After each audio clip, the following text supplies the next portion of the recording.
Salut. Je vous propose de commencer par imaginer un petit scénario. Voilà un pays, c'est le pays des Bleus. Et ça, ce sont les voisins, les Verts. Il s'avère que le pays des Verts a plein de puits de pétrole. Et donc, il est beaucoup plus riche et a une armée bien plus puissante que le pays des Bleus. Les Verts ont aussi des désirs impérialistes. Alors un jour, ils décident de déclarer la guerre et d'envahir le pays des Bleus. Après quelques mois de conflit, les Verts l'emportent et prennent le pouvoir. Ils laissent au plus haut poste les Bleus prêts à collaborer avec eux, que ce soit au gouvernement ou dans les entreprises privées. De sorte qu'on pourrait dire que, pour une partie de la population bleue, la vie ne change pas tellement sous l'occupation verte. Mais ce n'est pas tout. Il faut préciser une chose importante. Les Verts ont carrément du mépris, voire de la haine, pour les Bleus foncés, une partie de la population bleue qu'on trouve un peu partout dans le pays. Une fois installés en pays bleu, les Verts se mettent alors à traquer les Bleus foncés pour les mettre en prison, voire même les torturer. Bon, voilà une situation malheureusement assez peu originale, j'imagine. Ce qui m'intéresse, c'est que les Bleus vont réagir différemment selon les individus, les classes, etc. À un bout du spectre, il y a les Bleus foncés. Bon, logiquement, ils vont avoir la trouille. Certains vont fuir, d'autres vont se cacher, d'autres vont essayer de se faire passer pour bleu clair, d'autres encore tenteront de prendre les armes. À l'autre bout, il y a les Bleus haut placés dans la hiérarchie sociale, ceux qui sont au gouvernement, ou les Bleus PDG de grosses entreprises. Ils vont probablement, pour la plupart, se plier à la politique verte. Et sûrement qu'ils se justifieront ce choix à eux-mêmes en trouvant des excuses à l'invasion verte, ou en trouvant des raisons qui pourraient confirmer la supériorité verte. Certains iront même jusqu'à relayer le discours vert sur les Bleus foncés, entérinant ainsi leur rôle de bouc émissaire. Mais que va-t-il se passer au milieu du spectre ? Certains sans doute n'oseront rien faire et détourneront leur regard en attendant que ça passe. Certains seront dans le déni relativement à ce que subissent les Bleus foncés. D'autres, au contraire, chercheront à s'opposer à cette invasion, à cette nouvelle situation politique. Et il y a évidemment plusieurs manières de s'opposer.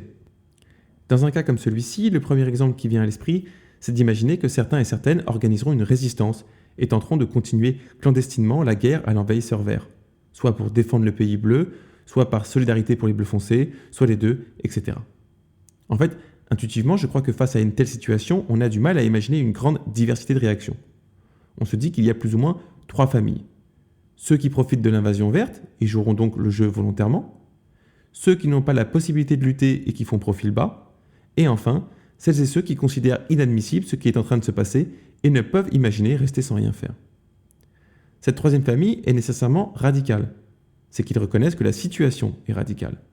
Les Verts ont envahi le pays, ils traquent et persécutent les Bleus foncés, les foutent en prison sans quelque forme que ce soit de procès et vont même jusqu'à en torturer certains. Il n'y a pas de négociation possible, il faut combattre les Verts. Et on les comprend bien du coup, vu la gravité de ce que font les Verts. Imaginons maintenant une autre réaction. Des Bleus essayaient par exemple de militer auprès des Verts pour que les Bleus foncés soient moins nombreux par cellule en prison, ou pour qu'ils aient accès à une nourriture de meilleure qualité. Qu'est-ce que vous pensez de ça ? A priori, j'ai l'impression qu'on serait tenté de penser à un truc comme « Oui, bon, ça part d'une bonne intention, c'est sûr, c'est un élan de solidarité, d'autant que ce n'est pas une occupation très confortable que de consacrer son temps à essayer d'améliorer les conditions de détention des Bleus foncés. Mais bon, en même temps, est-ce que c'est pas passé à côté du problème ? Est-ce que ce n'est pas, au fond, soigner les symptômes plutôt que la maladie ? On aurait envie de dire, peut-être qu'il vaut mieux déployer son énergie à combattre les Verts, parce que si on arrivait à renverser les Verts, on pourrait régler ces problèmes d'injustice faits aux Bleus d'un coup. C'est une question de stratégie, quoi. Il s'agit de ne pas se tromper de problème. Il s'agit de remonter à la source. Ça se défend, non ? Bon, si vous êtes d'accord avec moi, passons au scénario suivant. Mais avant ça, petit rappel. Si vous souhaitez soutenir la chaîne et peut-être un jour me permettre de faire ça à temps plein, abonnement, cloche, commentaire, partage. Merci. On est toujours dans le pays des Bleus, ils ont fini par renverser les Verts. Ils ont repris le pouvoir, ils ont libéré les Bleus foncés des prisons, c'est cool. On avance de 50 ans. Et quand on regarde le pays bleu un peu plus précisément, on distingue plusieurs groupes de population. Bleu ciel, bleu canard, bleu marine, bleu indigo, bleu foncé. Et si on regarde l'histoire du pays bleu, on voit que depuis super longtemps, genre 500 ans, les gens qui occupent les postes les plus importants, ceux qui sont au gouvernement, qui dirigent les entreprises, qui ont beaucoup d'argent, ce sont toujours les bleus ciel. C'était déjà le cas pendant l'invasion des Verts d'ailleurs. 90% des bleus ciel avaient collaboré. Et seulement 1% des résistants étaient des bleus ciel. Les bleus ciel sont donc ceux qui ont le plus d'influence sur la manière dont le pays fonctionne. On peut dire qu'il le dirige carrément, le pays. Les autres bleus ont presque accepté l'idée. Ils ont l'impression que c'est normal que les bleu-ciel soient au pouvoir, parce que ça a toujours été comme ça. Mais tout de même, si on se penche encore un peu plus précisément, on se rend compte que la manière dont le pays fonctionne est vachement à l'avantage des bleu-ciel. Si t'es bleu-ciel, tu gagnes plus d'argent, tu as accès à des métiers plus importants, plus intéressants, etc. Les bleus canards et les bleus marines sont pas trop mal lotis non plus. C'est un peu plus dur pour les bleus indigos. Mais le pire, sans surprise, c'est les bleus foncés. Pour eux, c'est toujours la loose, ils n'ont accès à rien, à peine de quoi manger. Les bleu-ciel racontent que dans le pays bleu, quiconque veut réussir n'a qu'à travailler. Mais dans les faits, comme par hasard, ce sont les enfants de bleu-ciel qui ont eu accès à des super écoles qui finissent par obtenir les bonnes places. C'est logique, puisque c'est la classe dirigeante qui fixe les critères. Et les bleu-ciel ne se contentent pas de laisser les bleus foncés dans la merde. En fait, ils agissent activement pour foutre des bâtons dans les roues des bleus foncés. Comment ? Par exemple en augmentant le prix de l'éducation. Comme ça, il n'y a que les enfants de riches qui peuvent faire des hautes études et ensuite, grâce à leur diplôme, avoir un boulot pas trop pénible. Ou alors en augmentant le coût des soins. Comme ça, les pauvres ne peuvent jamais mettre d'argent de côté, parce que dès qu'ils sont malades, ils s'endettent pour survivre. Et puis ça, c'est quand ils peuvent s'endetter. Quand ils ne peuvent pas, ils évitent d'aller chez le médecin ou à l'hôpital, et donc ils meurent plus tôt. Ah oui, si on regarde, on voit que l'espérance de vie des bleus foncés est bien plus basse que celle des bleus clairs. Et chaque président élu est issu des bleus ciel, évidemment. Et à chaque fois, il fait des mesures qui aident les patrons bleu ciel. Et les patrons bleu ciel, comme ils ont envie d'être encore plus riches, ils payent leurs employés bleus indigos le moins possible, même si le coût de la vie augmente. Au bout d'un moment, il y a une partie des bleus indigos qui deviennent des bleus foncés. Le nombre des bleus foncés augmente. Ces gens souffrent. Ils ne savent pas toujours s'ils pourront manger. Et quand ils mangent peu et mal. Et ces gens meurent beaucoup plus tôt, avant l'âge de la retraite qu'ils ne connaîtront jamais. Et puis il y a des bleus marines qui deviennent indigos. Et les bleus ciel deviennent encore plus clairs, encore plus riches. Parce que les bleus ciel travaillent activement à ce que la société soit organisée en leur faveur. Ils travaillent activement à maintenir leur position dominante. Ils sont plus riches, donc plus puissants, plus influents. C'est facile pour eux d'asseoir cette domination. Plus le temps passe, plus les bleus ciel ont du pouvoir et de l'argent, et plus les bleus foncés sont pauvres et opprimés. Les inégalités accroissent. Et c'est même une partie de la population entière qui est opprimée. Comme pour le premier scénario, on peut se demander comment la population va réagir. Les bleus ciel, on imagine bien comment ils vont se comporter. Ils trouveront un moyen de se justifier le truc. Soit en inventant une fable qui rend la situation juste, comme la méritocratie, soit en niant la souffrance des bleus foncés, ou au moins en la minimisant. En tout cas, il s'agira de minimiser l'injustice. Les bleus canards, eux, ne sont pas aussi bien placés que les bleus ciel, mais ils ont malgré tout de bonnes raisons de croire qu'ils pourraient devenir un jour bleu ciel. Et ça les fait rêver. Ils ont tout intérêt à avaler le discours bleu ciel et les fables qui vont avec. Parmi les bleus canards, il y en a qui sont assez intelligents et assez sensibles pour voir l'entourloupe et avoir de la compassion pour les bleus foncés. Mais ils sont tout de même trop attachés à leur confort pour mettre leur situation en péril. Ils ferment les yeux la plupart du temps. Les bleus marines sont dans une position particulière. Ils ne souffrent pas tant que ça de la situation du pays. Ils ne sont pas super dominants, mais pour diverses raisons, ils s'identifient surtout aux bleus canards. C'est à cette vie qu'ils aspirent, et ils ont même le sentiment d'y avoir droit. Du coup, ils se désintéressent des indigos. Ils ont carrément oublié les bleus foncés. Les bleus indigos sont les plus nombreux. Ils ne sont pas trop favorisés par l'organisation sociale du pays. Certains s'en sortent, mais la plupart galèrent. En un certain sens, leur vie est déjà trop pleine de difficultés, plus ou moins importantes. Ils sont tout le temps crevés. On ne va pas leur demander de, en plus, militer sur le peu de temps libre qu'ils ont. Certains y arrivent, mais on comprend que la plupart se reposent le week-end. Et puis, ils ont déjà l'impression, à raison, que personne ne s'occupe d'eux. Et puis les bleus foncés, parfois, se rebiffent un peu. Ils manifestent, ils expriment leur mécontentement, ils demandent du changement, ils gueulent quoi. Comme on ferait tous à leur place. Et en général, à ce moment-là, le gouvernement envoie la police, et la police réprimande les bleus foncés. Et le gouvernement communique pour discréditer les bleus foncés. Il n'y a pas d'écoute, pas d'échange, pas de relation. Le gouvernement est censé représenter tous les bleus, mais il n'écoute jamais les bleus foncés. Et quand les bleus foncés en ont marre et qu'ils foutent un peu le bordel parce qu'ils voient bien qu'on ne les écoute jamais quand ils restent calmes, les bleus-ciel s'indignent et le gouvernement stigmatise un comportement dangereux. Mais alors, qui fait quoi pour les bleus foncés ? Certains bleus canards et bleus marines militent pour les bleus foncés. Ils essaient de leur obtenir des droits sociaux. Ils récoltent des fonds, organisent des distributions de nourriture. C'est sympa, ça part d'une bonne intention. Mais ça ne change pas grand-chose. C'est comme soigner les symptômes. Pour la plupart, ils n'arrivent pas à imaginer ce qu'ils pourraient faire d'autre. Bon, vous me voyez venir. Dans quelle mesure est-ce que cette situation diffère de la précédente ? Est-ce que c'est pas un peu la même chose ? Alors attention, il y a un risque important de parasiter cette expérience de pensée. Et ce risque, c'est d'être aveuglé par la gravité du premier scénario. Oui, dans le premier cas, on a parlé d'emprisonnement et de torture. On se dit qu'on peut se défendre face à un envahisseur. Les Verts sont venus chez les Bleus et ils ont imposé leur politique injuste. Ok, mais ça ne change rien de fondamental. Les frontières sont des limites arbitraires. Ce n'est pas parce que les bleus ciels ne viennent pas d'un pays extérieur qu'ils n'ont pas, exactement comme les Verts, exercé leur puissance pour asseoir leur domination sur une catégorie de la population pour imposer une politique injuste.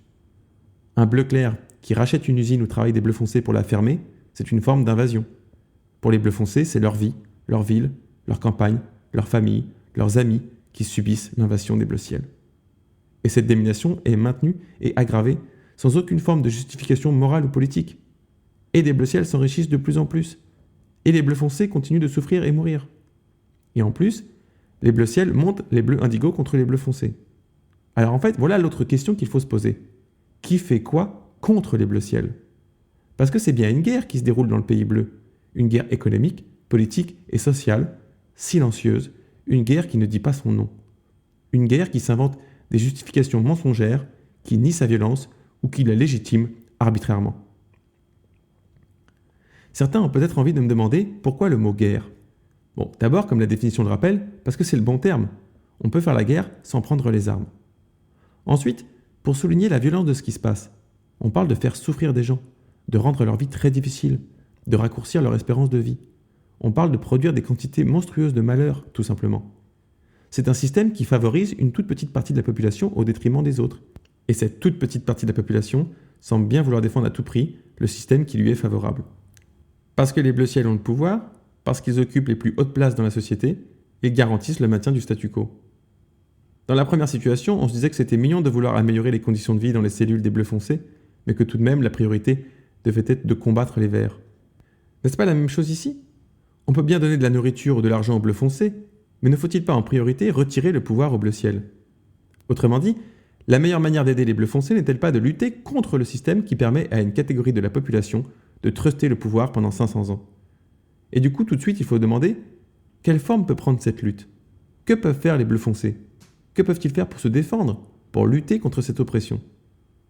Je demande que peuvent-ils faire et on remarque que cette question a deux sens. Il y a que peuvent-ils faire au sens de quels moyens ont-ils à disposition dans l'absolu? Mais il y a aussi un autre sens. Quels sont les leviers d'action dont ils disposent que la société dominante reconnaît comme légitimes? Parce que oui, bien sûr, dans l'absolu, on peut faire une révolution avec les armes. Mais je voudrais mettre de côté ce scénario-là. D'abord parce que c'est un peu celui du dernier recours. Donc on comprend bien qu'un tel scénario implique un changement de paradigme. S'il y a une révolution armée ou une guerre civile, la délimitation entre ce qui est légitime et illégitime au sein de la société sera beaucoup plus floue. Ensuite, parce qu'il ne faut pas se leurrer, les bleus ciels auront l'armée avec eux. Donc les bleus foncés risqueraient de perdre très gros. Donc, que peuvent-ils faire d'autre? Manifester? Si on regarde en France, par exemple, on manifeste depuis aussi longtemps que je me souvienne. Et on voit bien que ça ne suffit pas à renverser la classe dominante.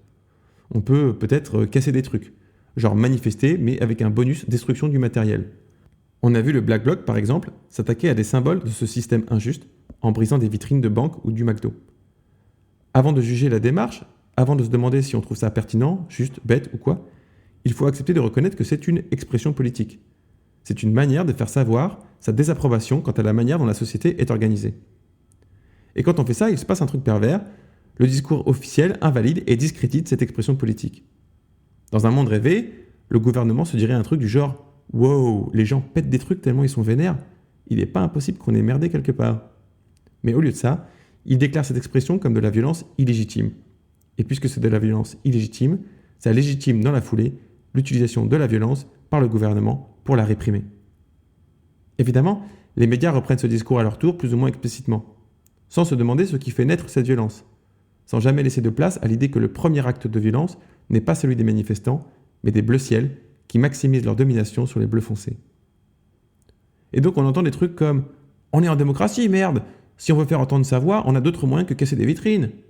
Mais encore une fois, quels sont les moyens disponibles? La première réponse qui vient à l'esprit, c'est le vote. Mais enfin, c'est pas hyper satisfaisant comme réponse.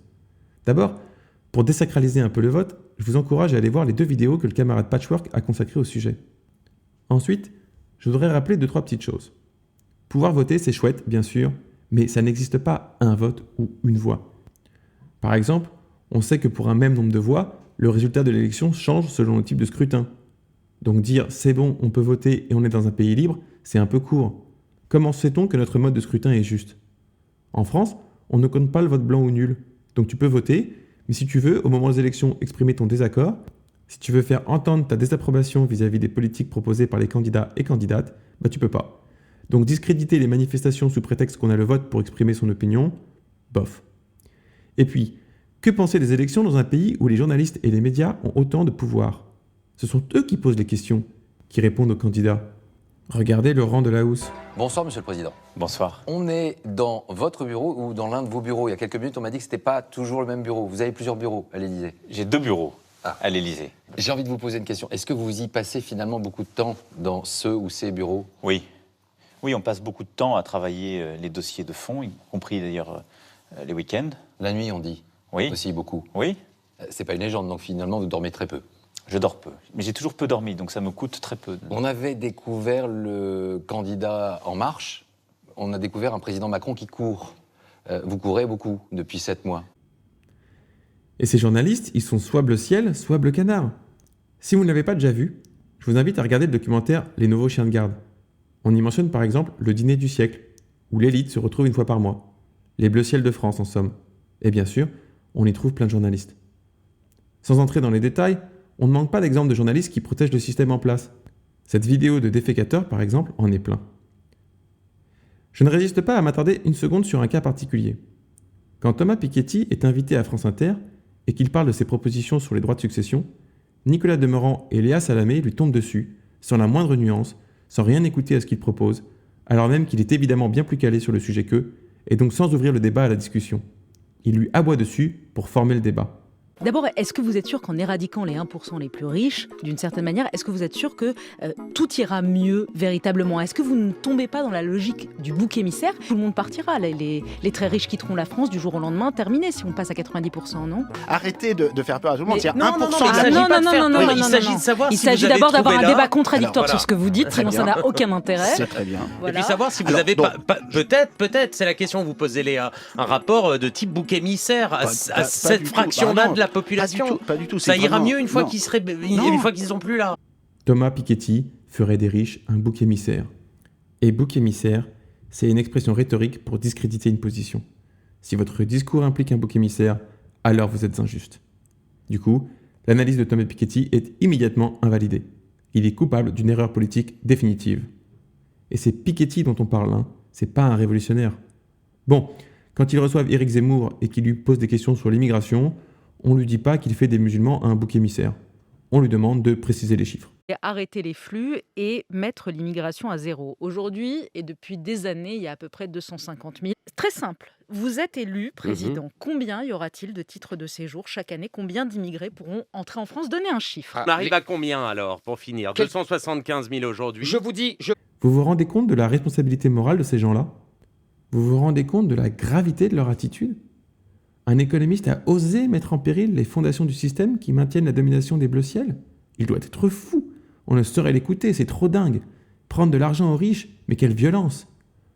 Comment voulez-vous que les bourgeois remettent en question leur position et le système qui les favorise si les médias se comportent ainsi ? Comme disait Mark Fisher, il paraît plus facile d'imaginer la fin du monde que la fin du capitalisme. Et le pire, c'est que ça passe. Taubira, par exemple, veut relever le seuil d'impôt sur les droits de succession. Tout le monde fait comme s'il était dans l'intérêt de toute la population de protéger les bleus ciels. Que reste-t-il à une population qui subit cette domination comme levier pour lutter ? Comment une idéologie aussi inégalitaire peut-elle s'installer et dominer tout un pays ? C'est une vaste question à laquelle je ne peux évidemment pas répondre ici. Ça suppose de combiner plusieurs angles, historiques, sociologiques, anthropologiques, psychologiques, sémiologiques, philosophiques. Et je ne veux pas donner une réponse au rabais. Mais je ne veux pas non plus que la difficulté de la question occulte la gravité de l'injustice. Ce que je vois, c'est une culture qui semble promettre à tout le monde la possibilité du succès et de la richesse, et qui fait de cet objectif un accomplissement individuel, comme une grande compétition.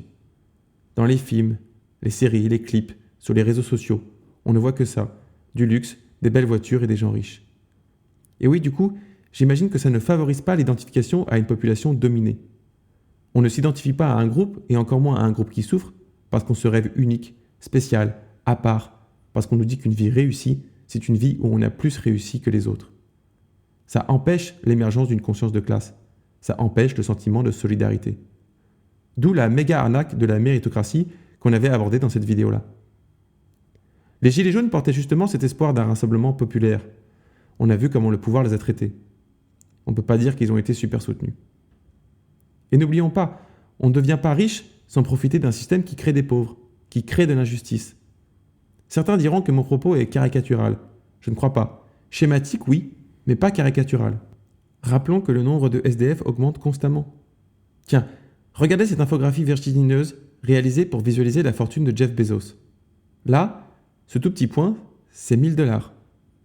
Ce carré, c'est 68 000 $, le revenu médian d'une famille aux USA. Ça, c'est 1 million de dollars. Ça, là, c'est 1 milliard de dollars. Et ça, c'est la fortune de Bezos. Au moment où cette infographie est faite, il est à 168 milliards. Ça ne s'arrête pas. Vous voyez les curseurs en bas à gauche? Ça vous donne une idée de la taille du truc. Je vous encourage à aller voir. Plus loin dans l'infographie, on nous présente des points de comparaison.